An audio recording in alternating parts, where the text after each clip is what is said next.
प्रिय students, good afternoon. देखिए, जैसा कि आप लोगों के पीटी फर्स्ट टेस्ट चल रहे हैं, ठीक है, इस समय आपके पीटी फर्स्ट टेस्ट चल रहे हैं। उसी संदर्भ में, उसी के विषय में कक्षा 7 कल 7th का पेपर है, तो आज मैं उसका थोड़ा सा रिवीजन बता रहा हूँ आप लोगों को। उसको समझ लीजिए और उसी को पढ़ लीजिए, ठीक है ना। वही पढ़िए आप और पेपर ध्यान से कीजिए। तो इस रिवीजन इस प्रकार है, कक्षा 7th का रिवीजन। देखिए, हिंदी से chapter number 3rd and 4th, दो चैप्टर, कितने, 3rd and 4th, दोनों ही चैप्टर दिए हैं मैंने, ठीक है। आपको पाठों, यही दो पार्ट दिए हैं हिंदी में, 3rd and 4th चैप्टर। उसमें देखिए क्या क्या आना है। एक तो उसमें मुहावरे आना है, जो उन पाठों में शब्दार्थ के नीचे मुहावरे दिए गए हैं उनको याद कर लीजिए, ठीक है ना। तो मुहावरे हो गए। दूसरा हो गया आपका, इसके बाद क्वेश्चन आंसर आ जाते हैं। 3 प्रकार के क्वेश्चन आंसर हैं आपको, जो 6 से 7th 8th में जो आपको हैं वो 3 प्रकार के क्वेश्चन आंसर आना है। तो अभी आपको मैंने सिर्फ 2 प्रकार के क्वेश्चन आंसर दिए हैं, एक अति लघु और दूसरे लघु।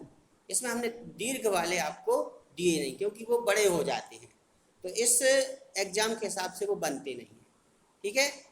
तो आपको मैंने लघु अति लघु प्रश्न दिए हैं, उनको याद कर लेना। उसके बाद दोनों चैप्टर के, उसके बाद फिर लघु दिए हैं, उनको भी याद कर लेना, ठीक है। अब आगे बढ़ते हैं अपन। दीर्घ उत्तरीय प्रश्न तो हमने दिए नहीं है, तो उनको देखना नहीं है अभी। वो नेक्स्ट एग्जाम जब वो ऐसे बन होगा ना, ऐसे बन, ऐसे टू, इस टाइप से होंगे वो आपके, तो उसमें दिए जाएंगे वो, क्योंकि वो बड़े हो जाते हैं, वो 80 नंबर के पेपर से बनते हैं वो। तो ये हो गया आपका। उन्हें यही, आपको यही सब देखना है। और साथ में देखो, शब्दार्थ भी देखना है, शब्दार्थ भी आएंगे, मीनिंग है जो वो भी आएगी। सही विकल्प, उसके बाद सही, आप उसके बाद अभ्यास पे आ जाओ। अभ्यास में सही विकल्प हैं आपके, तो सही विकल्प देखना है। वो आ सकते हैं, आ सकते क्या, आएंगे ही वो तो, ठीक है ना। तो ये सब आपको बिल्कुल चैप्टर में पूरा मिलेगा, जो आपको देखना है, करना है। फिर देखिए, तो ये तो 2 चैप्टर हो जो मैंने आपको बता दिए हिंदी में, 3rd and 4th चैप्टर, शब्दार्थ, सही विकल्प, अति लघु और लघु, दीर्घ नहीं देखना है। तो ये हो गया हिंदी का।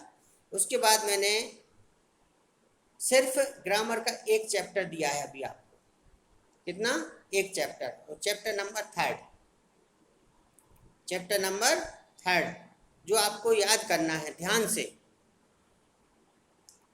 उसमें आपको पाठ से देखो, प्रश्नोत्तर देखना है।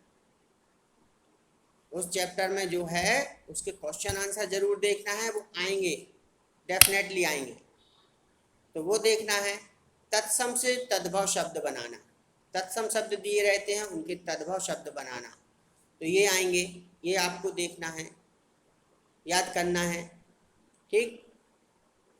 साथ ही योग रूढ़ शब्द, समझ में आया ना, रूढ़ और योग रूढ़ शब्द होते हैं, तो योग रूढ़ शब्द का शब्द बनाना, शब्द दिया रहता है, योग रूढ़ दिया रहता है, उसका शब्द बनाना पड़ता है, तो वो आपको याद करना है, क्योंकि वो एग्जाम में जरूर आएंगे,